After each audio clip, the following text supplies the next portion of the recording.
If he loves me, he's going to know what I want. This is one horrible relationship advice that has been flying around, and I feel we need to debunk. We shouldn't carry this relationship advice into 2026. It is draining, okay? If he loves me or if she loves me, he should know what I want. How are they supposed to know what you want, for crying out loud? He or she is not a soothsayer. He or she is not a prophet. They don't read minds. Madam, if there's anything you need, open your mouth and ask. Okay, if there's something or a way you want to be treated, open your mouth and say it. This second piece of horrible relationship advice, I was once a victim. You see, when they say love is supposed to be easy, like when you're in love, it's as if you're in la la land. Wake up from your slumber, darling. It is not always a bed of roses, okay? Sometimes there are going to be thorns.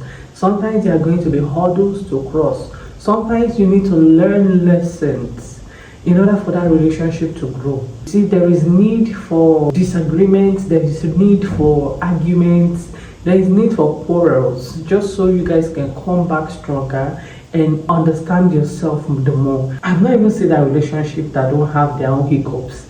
There is definitely something that must be wrong with that relationship. So no, love is not supposed to be easy. Thirdly, if they can't make you happy, they are not the one. Where did that light come from? It came from the pit of hell. Because no one person is responsible for your happiness. You should decide your happiness. I feel we give people too much power. Like, how is it possible that it is someone that will decide if you'll be happy or not?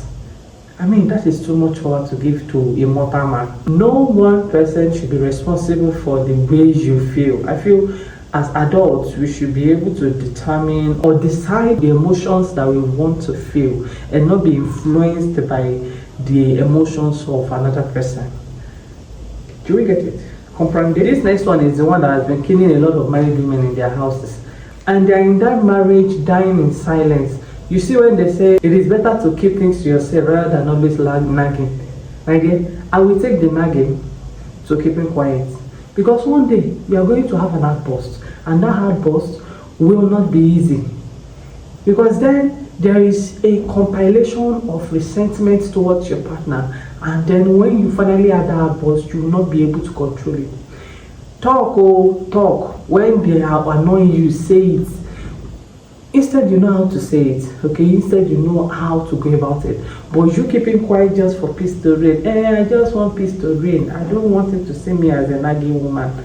My dear, if he doesn't see you as a nagging woman, one day he will see you as a devilish person. Because by the time the resentment you have accumulated will begin to manifest, like by the time you have an outburst, nobody will be able to stop you then. That is why I say, if there is something you feel your partner is doing that does not sit right with you, my dear, go to him or her and tell them, this is what I don't like. I don't like things being done this way. It is not nagging. You're just stating your place in that relationship. You're just making them know how to treat you better for you to have a much more healthy relationship. Okay? That is not nagging. I need you to know that a healthy relationship thrives on open communication. Like, we need to communicate our feelings, our emotions, and our resentment towards each other. When I don't feel good about something, I should be free to talk to you about it. There is nothing wrong with that. I learned this fourth one in a very funny way. And that is that if they truly loves me, they won't need space. Like, yeah, at some point, that your partner will need space. Like, they won't just want you around. And that is very okay. Because even me, I as an individual, sometimes I don't want anybody around me. I just want to listen to myself. I want to think. I just want to be alone just for a couple of minutes or hours. Okay, even some days, which is very fine. A lot of us enjoy our own loneliness. We enjoy our own presence. That even we feel bothered when there is a second party. That does not mean we don't love them. Okay, personally, I love my space so much, and I also love it when my husband is around. But trust me, there are days when I just want to be left alone, and just to clear my head, just to think, just to just to feel that peace. It is very, very okay. There is nothing wrong with that. That does not reduce the love they have for you. That does not mean the love is fading. That does not mean anything, okay? I am very sure it is our African parents that invented this next one, which is that your partner comes first. No, your partner does not come first. You come first. You are the one that needs to be okay in order to be able to take care of another person. Your needs, your wants, your desires comes first before you can now transfer to another person. You cannot pour from an empty cup.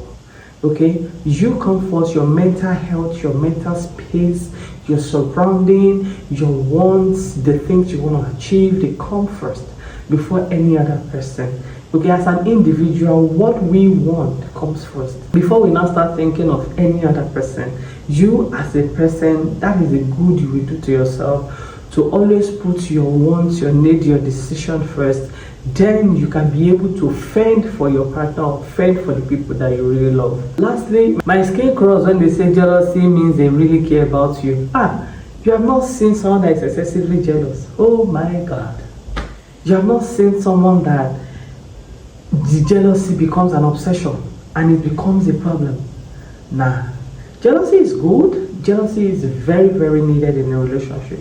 But when it becomes over, just like so much of everything is not good, when that jealousy seems like obsession, then we need to check it.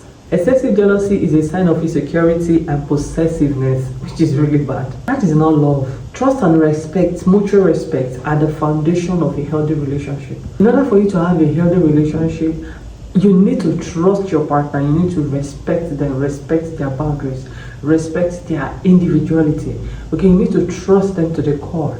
That is when you won't have so much jealousy towards them. That is when excessive jealousy cannot creep in. Okay, excessive jealousy, it screams insecurity. It screams that you are not secure. Okay, you don't feel enough of yourself. You feel the need to project on another person. That is just how I see it. Okay. Now these are the relationship advices that I feel do not carry it into 2026.